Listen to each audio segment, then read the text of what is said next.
Why? It's a great question. To every collaboration that we create here at the SEEDSPARK CoLAB, we assigned a CoLAB Architect.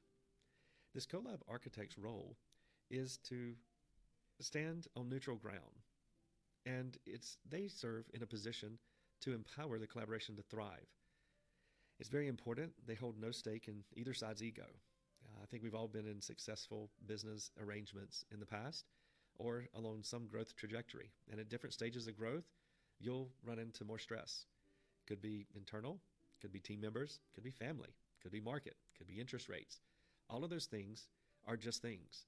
But knowing that we have two human parties pulled together, working together to create this new and much bigger or exponential outcome, we know from the word go, change is going to happen. And because we are human, and because things are just things, that we are only ones that are able to give meaning to things, because we have two parties, we should expect they're going to see it differently.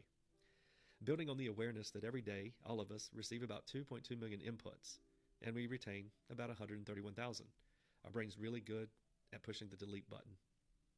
But what that should tell us is that you, listening to this now, and me, also on this call, or also on this Zoom, are going to delete different things. Sure, we could have woke up in the same bed. We could have gone to the same meetings. We could be engaged in the same collaborations, but we're going to see it differently.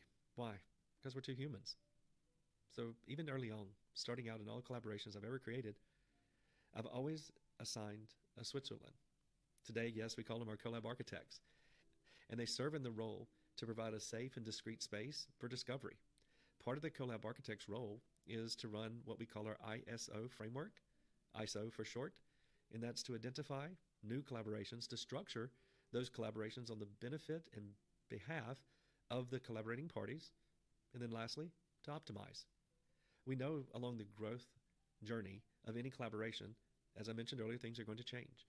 It is the CoLAB Architect's role to be that neutral party and to always start from the end, from the success that's been created through the successful execution of the collaboration, where those two parties have come together, and only through combining their unique value contribution can the success be the outcome. So the CoLAB Architect is always starting from the end, looking backwards, knowing that along the way from where you started, things are going to have some change.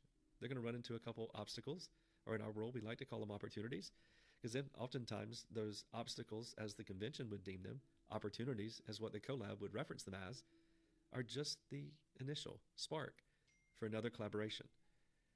Not to be seen as one or either of the parties have more work to do to create the successful outcome. It may just be, here's a clear indication that we need another collaborating party.